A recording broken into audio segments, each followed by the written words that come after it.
Hello, my name is Anthony Satin, and I'm delighted to have been asked by the Hands Up Foundation to tell a story as part of their Al Hakawati series.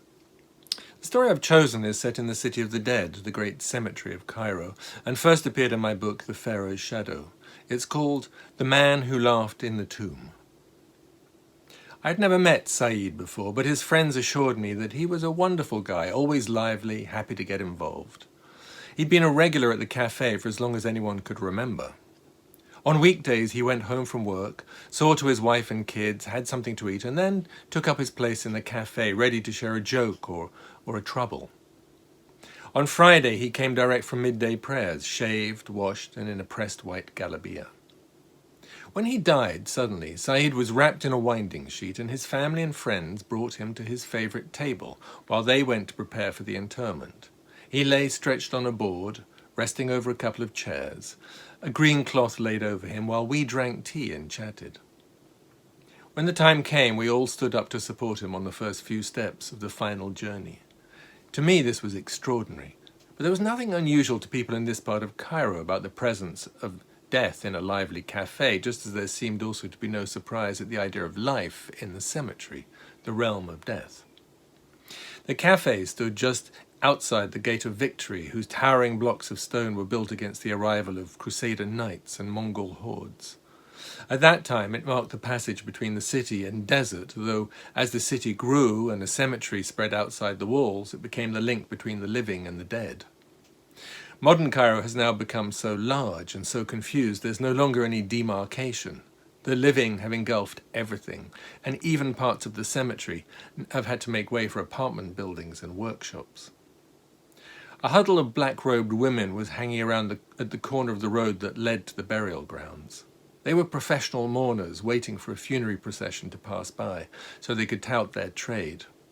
Nearby, a flower seller had arranged sprays of palm fronds and gladioli, funerary flowers.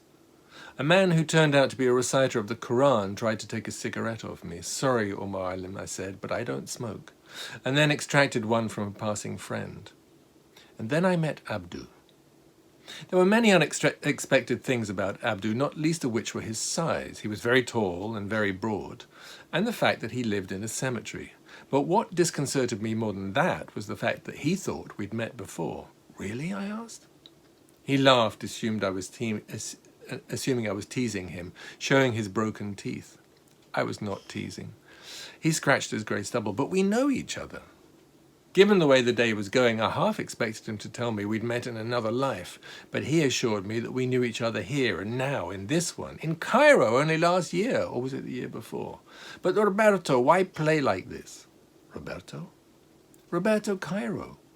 I assured him my name was Anthony, but he was certain I was joking. "Come home and say hello to Atiyat."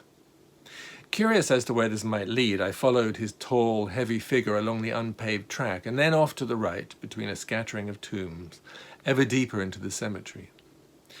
Cairo has been burying people outside its gates for more than a millennium. The unfortunate Saeed, carried from the cafe, was just the latest in a long line.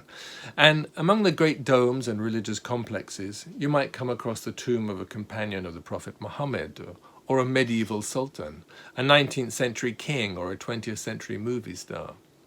But the northern part is less illustrious, its tombs mostly flat-topped wooden shacks, and the best you might find here is the tomb of the medieval Islamic scholar Ibn Khaldun, or of the Swiss traveller Jean-Louis Burckhardt. Abdu led me past these, weaving his way across the sandy ground to his home. This turned out to be a patched-up wooden shack built over a single, simple grave. Slight frills around the edge of the wooden roof were Turkish in style. The house was at least 19th century, maybe much older. Abdu and his family had made the area their own by putting out some rickety wooden benches, stringing an awning above them, and hanging washing lines between the markers of other tombs. When we arrived, Atiyat, his wife, was making tea over a 2-ring stove installed on the raised bench of another grave. She was a solid, fleshy, no-nonsense sort of woman, her hair inside a plain dark scarf, her eyebrows plucked far apart, gold hoops in her ear. She sat me down on one of the wooden benches and poured a glass of black tea. I discovered, as we slurped the scalding sweet liquid, that Roberto Cairo wasn't a name Abdu had made up. He had mistaken me for a Spanish actor whom he remembered from a film he'd seen long ago. I insisted I was no actor and that we'd never met before. I asked him what he did. I'm the guardian of this part of the cemetery. I used to live in a place called Hassaniya, but when our house fell down, we moved to the tombs. I've been here 40 years now, so it's part of my life. My mother and father are here as well, and we're on top of them all the time. It took a moment for that one to sink in. What do you mean? My brother Bulbul lives in a house over their grave. 26 years earlier, Abdu had met Atiyat. Before that, I was married twice, or was it 3 times? You don't remember? Or maybe there were more than 3, I really can't be sure. And he roared with laughter, a devilish sparkle in his eyes. One wife was scared to live in the cemetery, so I divorced her after a month. Another wife didn't want me to work. Well, that was no problem. I wasn't going to object, but someone had to make the money, and she didn't. This one, he said, winking towards Atiyat, bears with me. We have been through the sweet and the dark. One day we eat chicken, another day we eat bread and salt. She's prepared to live according to the wind. I had difficulty talking to Abdu that first time. It was too strange to be sitting in a tomb, with someone buried beneath me, someone else beneath Atiyat's cooker. I struggled to reconcile the marble-top monument with the fridge, beds, cupboard and photographs. Macabre shadows, the word echoes the Arabic makbar, tomb, hung over my thoughts. Abdu was more pragmatic. The dead, may God protect them, they're finished. They don't want anything from us or from the world. No matter what you offer, the wealth of the world, it's of no concern because they are with God. We respect the dead. They're under the ground now. People like us who live in the tombs, we must believe in God and live rightly because we're living on sacred ground, but we don't worry about the dead. Atiyat, who'd been listening to us as she cooked, said, "But if we invite someone at night, they're scared and we have to go and pick them up." What are they scared of? Afarit, jinn, the ghosts of dead people, she listed as easily as ingredients for the dish she was preparing. "Oh, there aren't any Afarit," Abdu insisted, starting to laugh. "None of that's true. It's just something we tell our children. But other people believe in all that, and sometimes we make fun of them when they pass at night. What do you do? We put on masks of devils and appear out of the dark. It always scares them." Atiyat laughed with him and said it was time to eat. It was also getting dark, and not wanting them to go to the expense of feeding me, and not wanting to be spooked, I made my excuses and left. The next time I saw Abdu a week or so later, it was again at sunset, and the muezzin were calling from the old city's many mosques. Night falls quickly in Cairo, and I was surprised to see so many people out among the tombs. Where are they going? "Oh, there are many people in the cemetery at night," Abdu explained. "Some are lovers looking for a quiet spot. We tell them to go away, because this is sacred ground. Sometimes there are thieves, but we always catch them.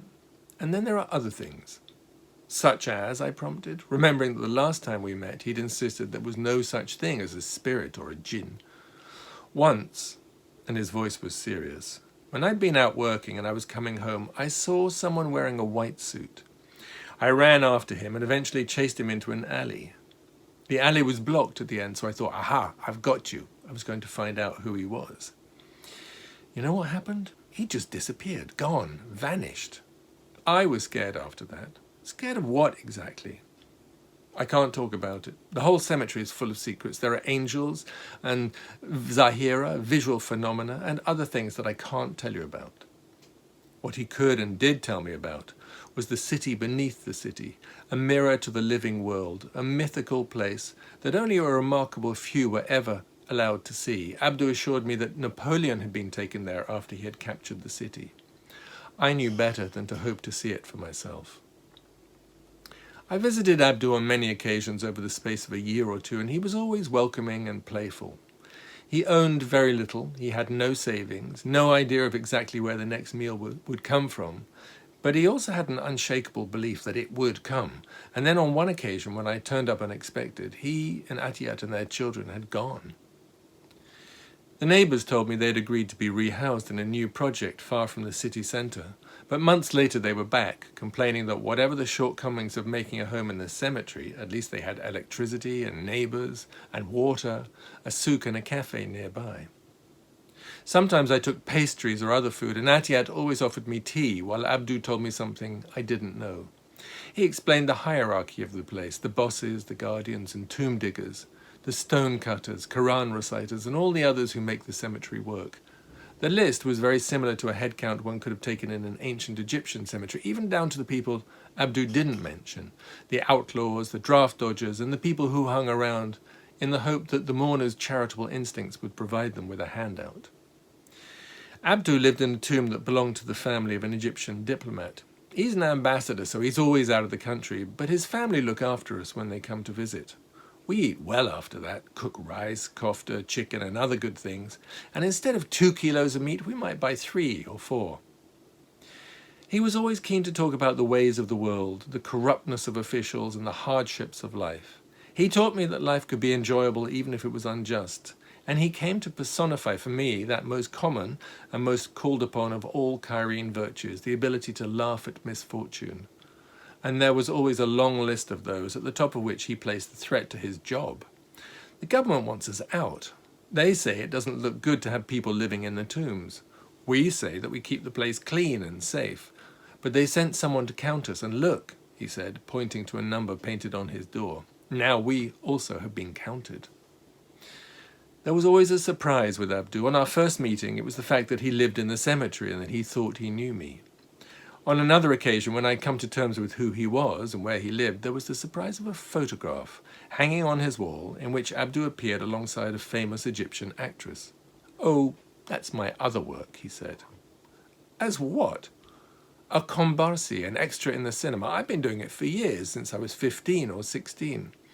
I got into it thanks to a man from the studio whose mother is buried here. He sat with me, as you are sitting with me, and he told me I was good to do cinema, so the next day I went to the studios.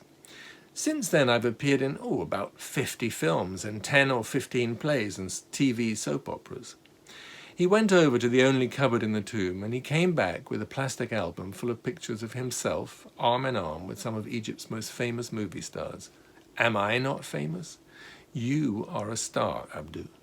So now you know, and he pulled a strongman pose, flexing his considerable biceps, a hand on his head, which is how I left him. "Come back soon, Roberto Cairo," he said, laughing as I went. That's how I remember him. I never sat in a cafe with another corpse, and I never saw Abdu again. The next time I went to the cemetery, the tomb was still there, but the shack was empty. Abdu and Atiat had gone. For me, at least, the two worlds of the living and the dead separated themselves back out. I hope you've enjoyed listening to this story. Please do consider making a donation to support Hands Up, vital work supporting vulnerable Syrian communities. It really is important, and they really do need help now. You can find details on their website, www.handsupfoundation.org. And thank you very much for listening.